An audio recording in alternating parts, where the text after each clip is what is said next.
Shalom. Nous commençons en donnant tout honneur, toute gloire à Yahweh, Bahashem, Yahawashi, Bahashem, Kudash. Double honneur et respect aux apôtres de Great Millstone et Shalom aux élus.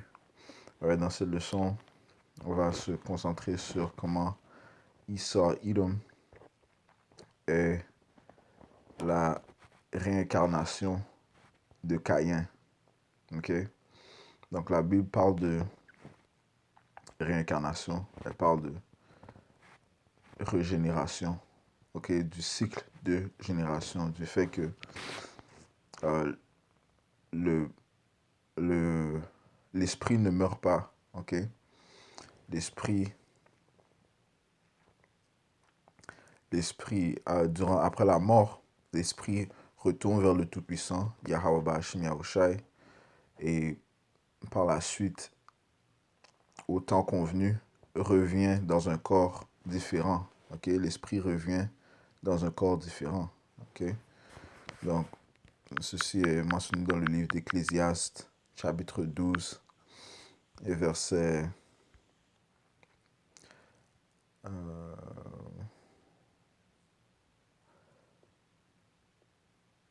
9.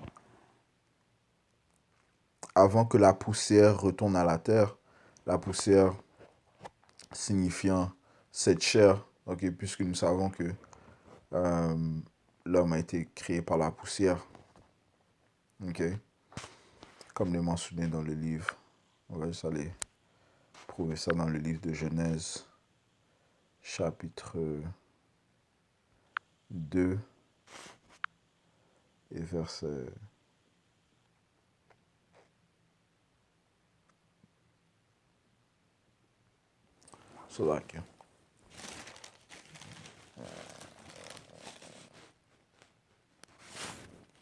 2, verset 7, a dit: L'Éternel Dieu, Yahweh, l'Éternel Dieu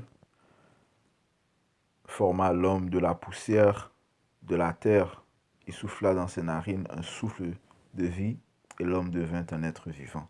Okay? Donc nous sommes formés de pierre, de poussière sur la terre. Ok, retournons au livre d'Ecclésiaste.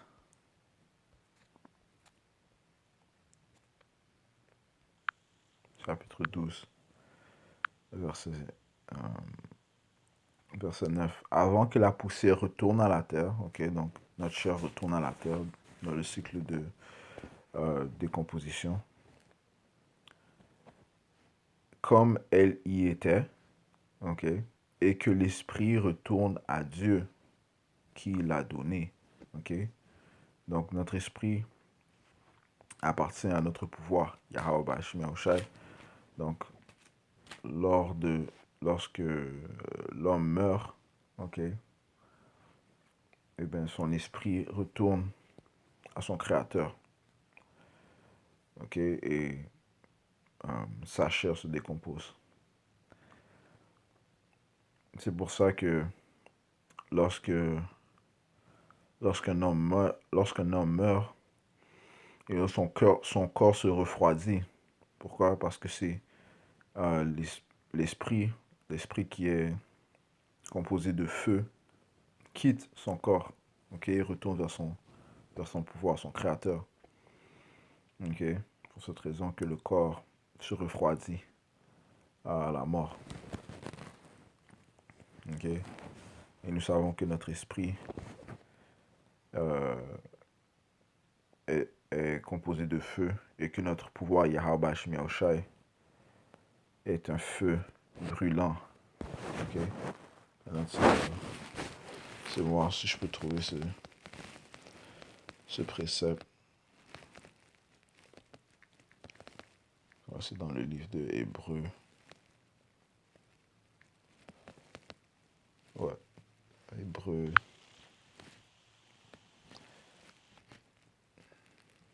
Le livre d'Hébreux, chapitre 12, et verset 29. Ça dit ici: car notre Dieu, Yahweh Ba'ashim Yahushai, est aussi un feu dévorant. Okay? Notre pouvoir un feu dévorant. Okay? Donc encore une fois, l'esprit, lors de la mort, retourne à son créateur, Yahweh Bashim Yahushai. Ok? Donc, ceci explique que l'esprit ne meurt pas. Ok? L'esprit est une énergie qui ne meurt pas. Allons maintenant au livre d'Ecclésiaste.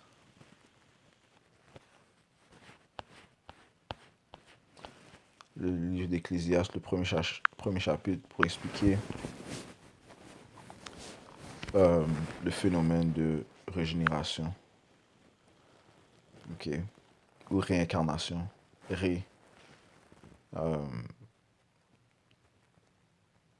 Réincarnation, signifiant retour, incarnation. Dans le mot incarnation, on voit le mot incarné, ok, qui signifie chair. En fait, laissez-moi aller. On va aller dans le Google. Prendre la définition de incarnation.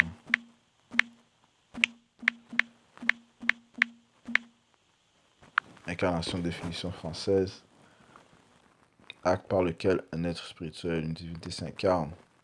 Forme sous laquelle cet être apparaît. Donc, la forme charnelle. Ok. Personne ou chose qui apparaît comme la représentation, la manifestation concrète d'une réalité abstraite. Ok. Voici des synonymes.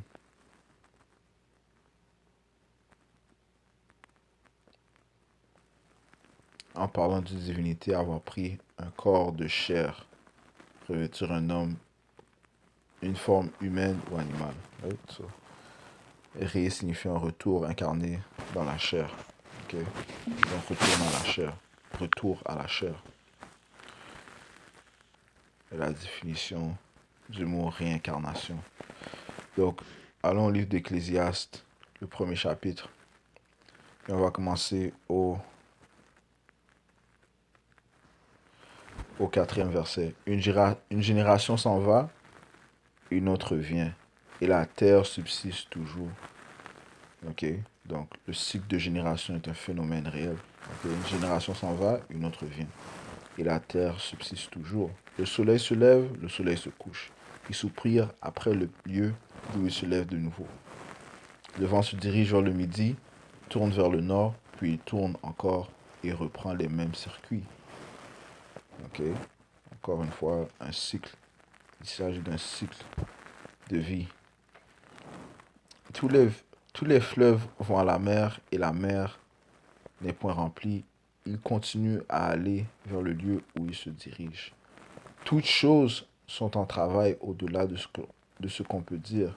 L'œil ne rassasie pas de voir et l'oreille ne se lasse pas d'entendre. Ce qui a été, c'est ce qui sera. Je répète, verset 9. Ce qui a été, c'est ce qui sera. Et ce qui s'est fait, c'est ce qui se fera. Et il n'y a rien de nouveau sous le soleil.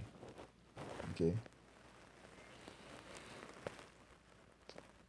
Et c'est à partir de ce précepte que l'on va prouver que Issa Ilum est la réincarnation de Caïn.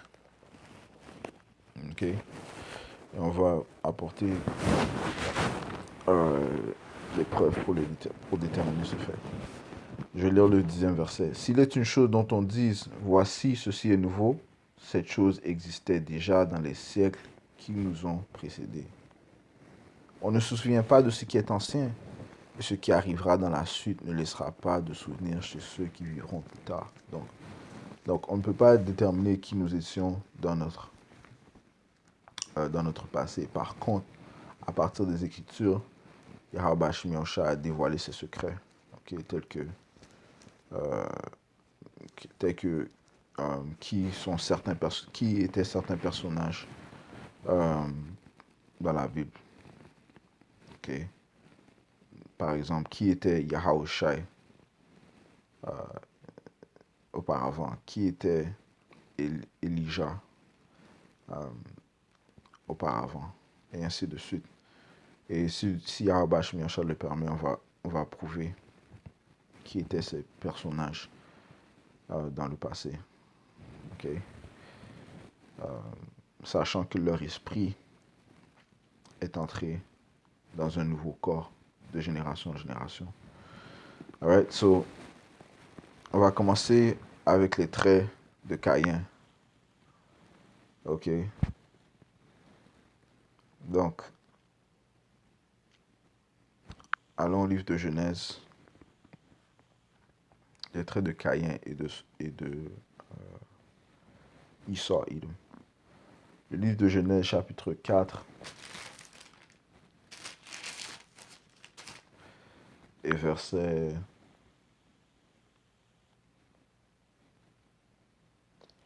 On va commencer au premier verset. Adam connut Ève, sa femme, donc connu du sens qu'ils se sont mariés, du sens qu'ils ont eu. Il a pénétré Ève. Okay? Elle conçut et enfanta Caïn. Et elle dit, j'ai formé un homme avec l'aide de l'Éternel. Et en passant, le mot Caïn signifie arme, weapon en anglais. Ok?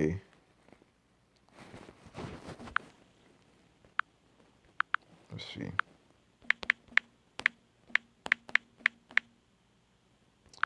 Weapon in French. Une arme. Ok? Et déjà, ceci devrait déjà sonner une cloche du fait que on sait que Esau, la bénédiction qu'il a reçue était quoi? Le glaive. Le glaive est une arme. Ok? Une arme pour trancher, pour tuer. Ok? Et on lit dans le livre de Révélation, Apocalypse, le 6e chapitre, le 4e verset, parlant d'un cheval qui a reçu un cheval roux, ok, signifiant le pouvoir de Esau, et qu'il reçut un gros glaive, ok, une grande épée, ok, afin de semer la terreur. Ok, donc déjà là, le nom Caïn, weapon, arme, sonne une cloche. Ok, je continue. Verset 12. Verset 2. Elle enfanta encore son frère Abel. Ok. Une autre cloche. Caïn. Caïn fut le, soi-disant, fut l'aîné du fait qu'il est sorti qu'il est sorti, qu'il fut sorti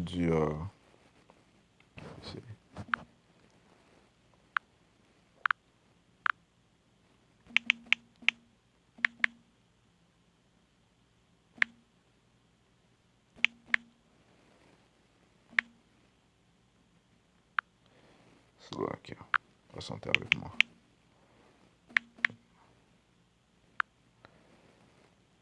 Il fut sorti de l'utérus, la matrice. J'allais dire la matrice en plus. Il fut sorti de la matrice, le premier. Tout comme Esau, ok, tout comme Esau, si on reste dans le livre de Genèse, le 25e chapitre, et vers le 20e, le 20,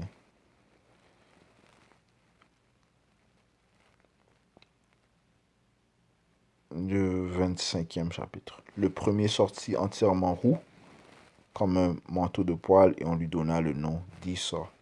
Ensuite sortit son frère, dont la main tenait le talon d'Esau, et on lui donna le nom de Jacob. Ok? Donc, encore une fois, une cloche devrait sonner du fait que Esau, Caïn, c'est là que Caïn est sorti le premier, tout comme Esau est sorti le premier de l'utérus, de la matrice. Ok? Verset verset 2, je relis. Et elle enfanta encore son frère Abel. Abel fut berger et Caïn fut laboureur. Bam, une autre cloche. Genèse 25 et 25. Le premier sortit entièrement roux, comme un manteau de poil, et on lui donna le nom d'Issa. Ensuite sortit son frère, dont la main tenait le talon d'Issa, et on lui donna le nom de Jacob. Isaac était âgé de 60 ans lorsqu'il naquirent. Ses enfants grandirent. Issa devint un habile chasseur, un homme des champs, comme un laboureur. Allons voir la définition de laboureur. Laboureur.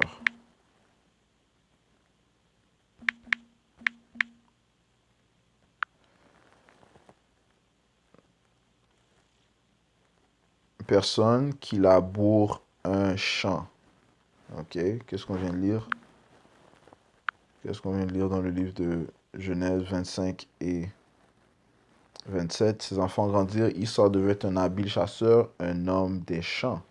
Mais Jacob fut un homme tranquille qui restait sous les tentes. Donc on voit les similarités entre les deux frères qui prouvent que ils sont les réincarnations de l'un de l'autre. Jacob étant Abel et Issa étant Caïn. Genèse 4 et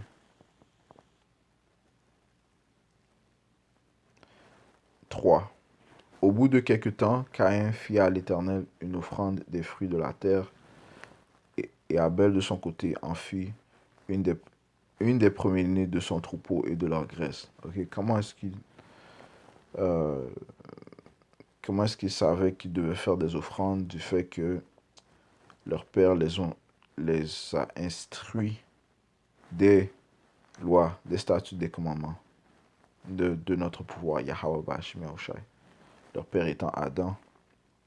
On voit dans le deuxième chapitre que deuxième chapitre 2:7 que Yahweh Bashim Yahushai lui a donné les instructions. Le livre de Genèse, chapitre 2, verset 7, ça dit ici: L'Éternel Dieu, l'Éternel Dieu forma l'homme de la poussière de la terre et souffla dans ses narines un souffle de vie, et l'homme devint un être vivant. Et le souffle de vie, ce sont les lois, les statuts, les commandements. L'intelligence, la compréhension, la sagesse.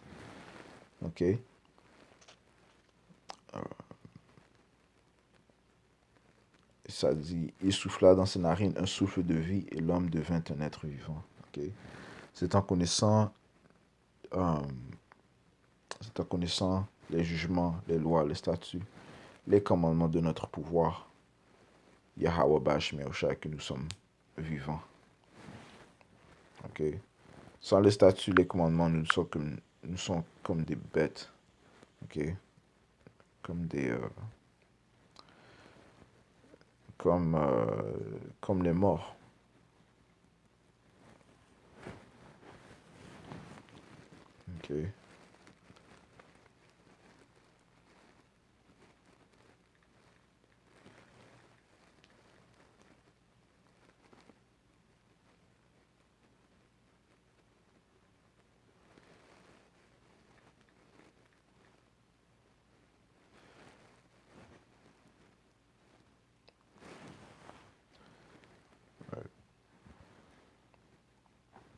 Sans les lois, les statuts, les commandements, encore une fois, nous sommes comme des morts. Et juste apporter un précepte rapidement. Le livre de Proverbes, chapitre 21 et verset 16. Ça dit ici, l'homme qui s'écarte du chemin de la sagesse reposera dans l'assemblée des morts. Ok, donc, encore une fois, les lois, les statuts, les commandements nous donnent la sagesse, ce qui nous rapproche de notre pouvoir, qui nous donne la vie. Ok, et sans ceci, nous sommes considérés comme morts. Alors, continuons au livre de Genèse, chapitre 4, et verset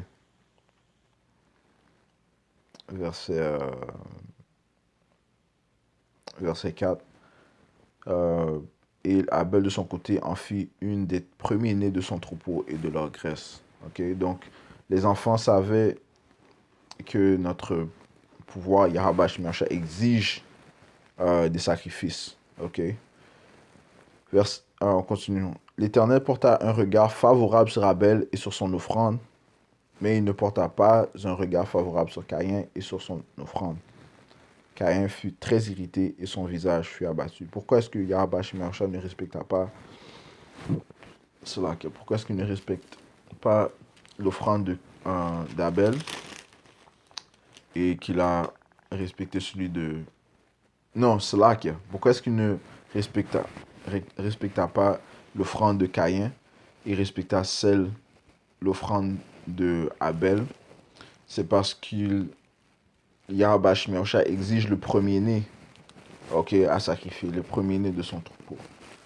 Le premier-né de toutes choses. Et ceci prouvé dans les lois écrites, mentionnées dans les 5 premiers livres de la Bible. Ok, dans la loi qui fut donnée à Moïse, que Yahweh Shemyacha exige les premiers-nés.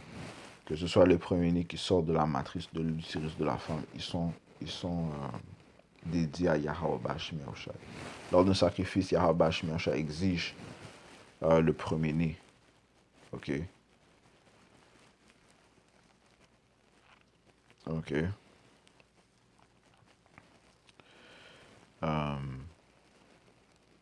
Donc, c'est ce que Abel fut. Il donna un sacrifice acceptable, tandis que Caïn donna un sacrifice inacceptable. Ok.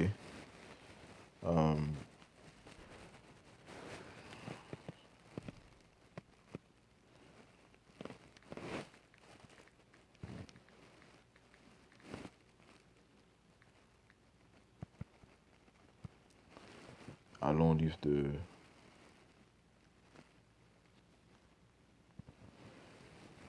de Proverbes. Le livre de Proverbes, chapitre 15 et verset 8. Un homme violent excite des querelles. Cela qui est là.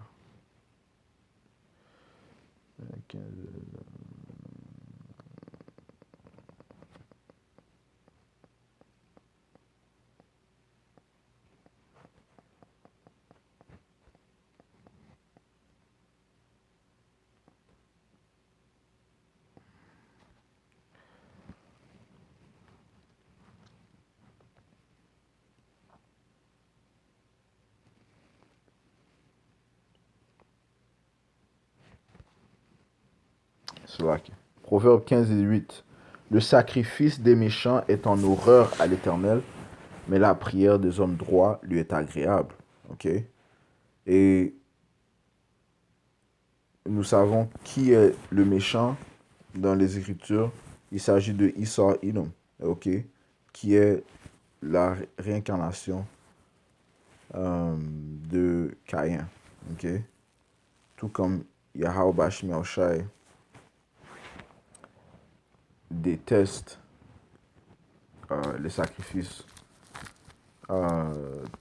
tout comme il a détesté le sacrifice de Caïn, il déteste les sacrifices, les offrandes de Esau Edom, okay? Les actes de Esau Edom. Okay? Je relis Proverbe 15 et 8. Le sacrifice des méchants est en horreur à l'Éternel, mais la prière des hommes droits lui est agréable. Allons au 21e chapitre, le 27e verset. Ça dit ici, le sacrifice des méchants est quelque chose d'abominable, combien plus quand ils l'offrent avec des pensées criminelles. Alright? So, les pensées de Caïn étaient criminelles du fait qu'il a refusé d'obéir. Il a refusé d'obéir au commandement de Yahweh Shem Yahushai. Ok? Il avait l'option, étant un laboureur, d'apporter le premier-né de son troupeau. Ok? Mais il a refusé, il a décidé d'apporter euh, à son pouvoir des fruits comme sacrifice. Ok? Ce qui est une abomination euh, dans les yeux de Yahweh Shem Yahushai. Ok? Pourquoi? Ceci est un signe de rébellion. Ok?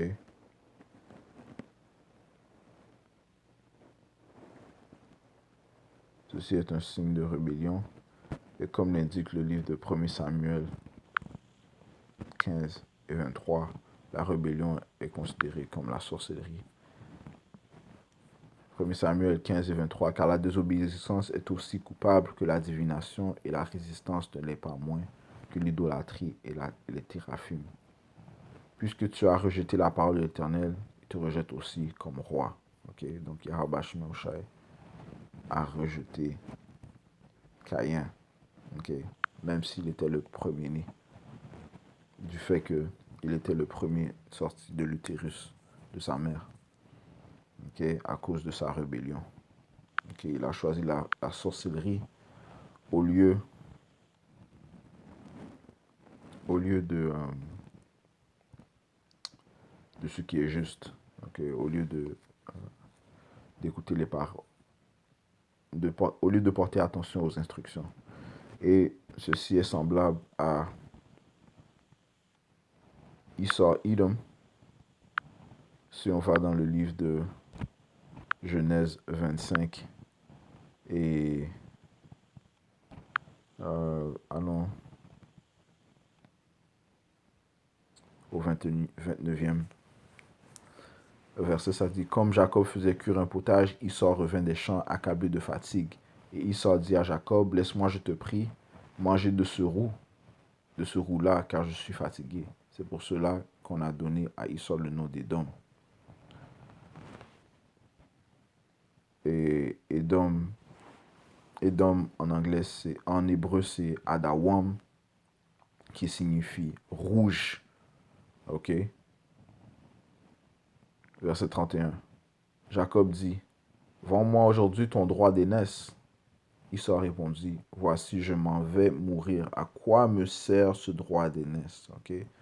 Donc, il n'a pas mis de valeur dans son droit d'aînesse. Il a choisi la chair. Il a choisi à satisfaire sa chair que de penser à son avenir, okay, l'avenir de sa progéniture. Okay. Il a choisi la chair que de penser à la bénédiction de Yahweh Bashmi, à la bénédiction du premier-né. Okay. Il n'a pas valorisé l'importance du premier-né. Ok, verset 33. Et Jacob dit, jure-le, moi d'abord. Il le lui jura et il vendit son droit d'aînesse à Jacob. Ok. Encore une fois, un signe de rébellion. Je relis. Et Jacob lui dit, jure-le-moi d'abord. Il le lui jura et il vendit son droit d'aînesse à Jacob. Alors Jacob donna à Esau du pain et du potage de lentilles. Il mangea et but, puis se leva et s'en alla. C'est ainsi qu'Esau méprisa le droit d'aînesse. Okay? Il méprisa le droit d'aînesse. Okay? Et ce droit d'aînesse est attribué aux premiers-nés, euh, qui sont les premiers-nés appartiennent à Yahweh Bashim Yahushai.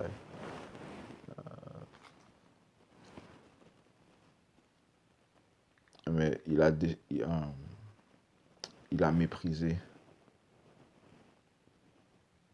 il a méprisé cela. Ok. Laissez-moi juste aller au livre d'Exode, chapitre 13 et verset 2. Euh, verset 1. L'Éternel parla à Moïse et dit, consacre-moi tout premier-né parmi les enfants d'Israël, tant des hommes que des animaux, il m'appartient. Ok? Donc les premiers-nés appartiennent à Yahweh Bashim Yahushai. Ok? Mais, donc, pour quelle raison? Parce que ce sont les premiers. Ok? Les premiers appartiennent à Yahweh Bashim Yahushai. Ok? Par contre, Issa Idom a méprisé euh, cet avantage. Il a méprisé les instructions de Yahweh Bashim Yahushai. Il a vendu son droit d'aînesse à son frère Jacob. Ok?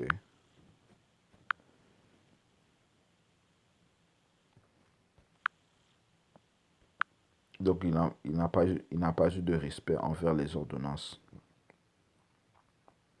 de son pouvoir Yahweh Bashim Yahushai. Ok? Il a décidé de faire les choses à sa manière.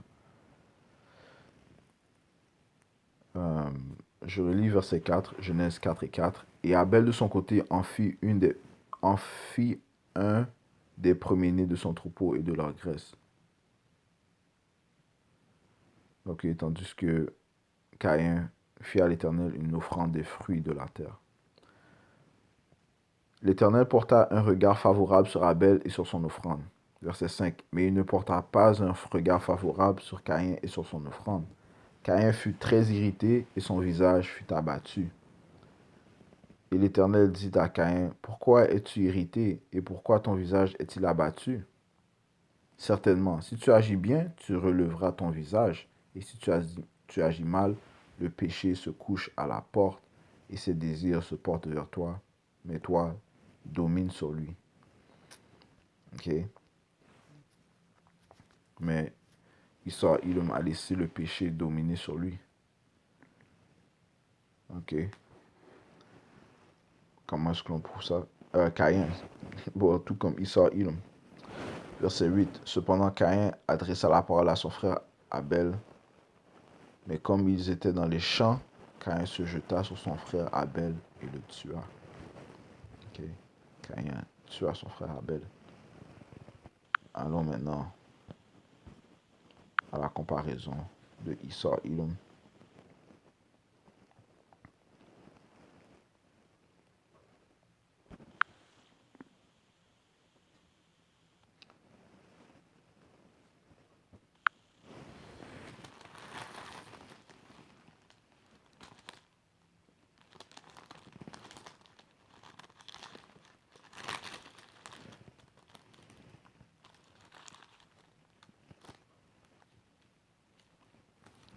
Le livre de Genèse 27 et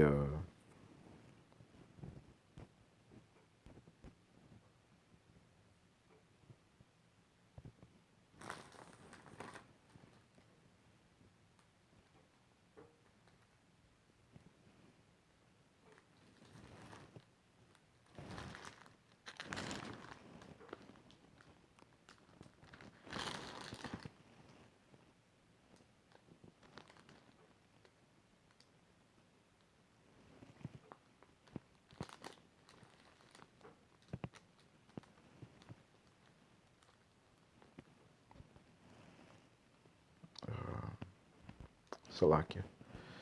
Le livre de Genèse chapitre 27 et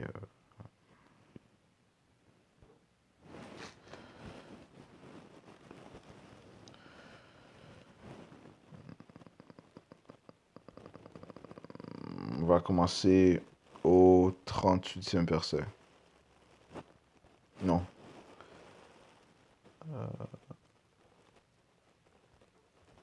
Verset 36. Ok, on va commencer au verset 36. Ok, le 26e chapitre, discute des bénédictions reçues des deux frères, Jacob et Esau. On va lire la bénédiction que Esau a reçue. Ok. Esau dit, verset 36, Esau dit, est-ce parce qu'on l'a appelé du nom de Jacob qu'il m'a supplanté 2 fois? Il a enlevé mon droit d'aînesse, et voici, maintenant qu'il vient d'enlever ma bénédiction. Et il dit, n'as-tu point réservé de bénédiction pour moi? Isaac répondit et dit à Esau, voici, je l'ai établi ton maître, et je lui ai donné tous ses frères pour serviteurs. Je l'ai pourvu de blé et de vin. Que puis-je donc faire pour toi, mon fils? Esau dit à son père, n'as-tu que cette seule bénédiction, mon père? Bénis-moi aussi, mon père. Et Esau éleva la voix et pleura. Isaac, son père, répondit et lui dit, voici, ta demeure sera privée de la graisse de la terre et de la rosée du ciel d'en haut. Tu vivras de ton épée. Caïn, weapon, arme. Tu vivras de ton épée et tu seras asservi à ton frère. Mais en errant librement, çà et là, tu briseras son joug de dessus ton cou. Esau conçut de la haine contre Jacob à cause de la bénédiction dont son père l'avait béni, et Esau disait en son cœur, les jours du deuil de mon père vont approcher, et je tuerai Jacob, mon frère. Ok? Je relis, les jours du deuil de mon père vont approcher, et je tuerai Jacob, mon frère. Tout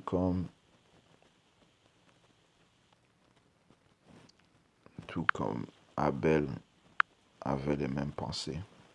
Qu'est-ce qu'il a fait? Genèse 4 et verset 8.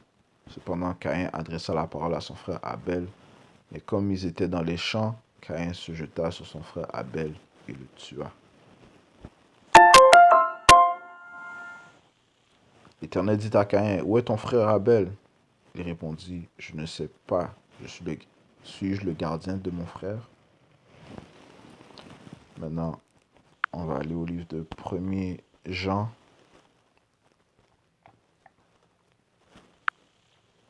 chapitre 3, et verset 10. C'est par là que se font reconnaître les enfants de Dieu et les enfants du diable. Ok? Quiconque ne pratique pas la justice n'est pas de Dieu, non plus que celui qui n'aime pas son frère. Ok?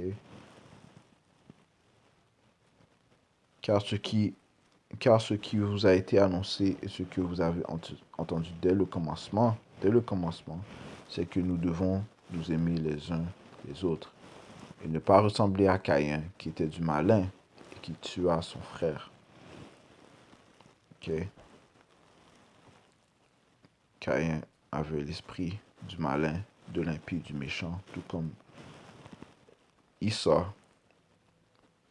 est du malin, est le malin, est l'impie, est le méchant, qui a tué et qui tue son frère, ok, Israël.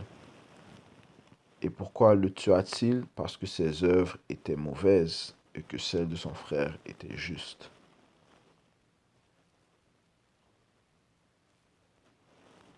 Ok? Les œuvres de Jacob, Abel étaient justes et les œuvres de Esau étaient mauvaises. Et il a laissé le péché dominer sur lui. Ok?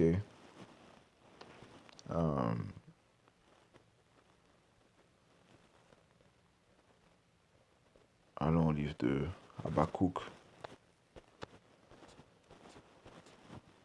chapitre 2 et verset 4. Voici son âme s'est enflée, elle n'est pas à droite en lui, mais le juste vivra par sa foi. Okay. Le juste Jacob, Israël, Abel vit par sa foi en Yahweh Bashmiachai, donc il va donner des sacrifices acceptables à son pouvoir, ok, qui vont plaire à son pouvoir, contrairement au malin, l'impie, Issa, Edom, Caïn, qui lui offre des mauvais sacrifices, des mauvais actes, qui sont des abominations inacceptables dans les yeux de notre pouvoir Yahweh Shemiachai. C'est pour ça qu'il fut rejeté. On va conclure on va conclure avec ceci. Et Yahweh Shemiachai Ratazah, je reviendrai avec une continuation pour prouver que Issa Edom est Caïn dans la réincarnation. Ok. Donc, je donne tout honneur, toute gloire à Yahweh, Bahashem Yahushai, Bahashem Hakodash. Double honneur et respect aux apôtres de Great Millstone et Shalom aux élus.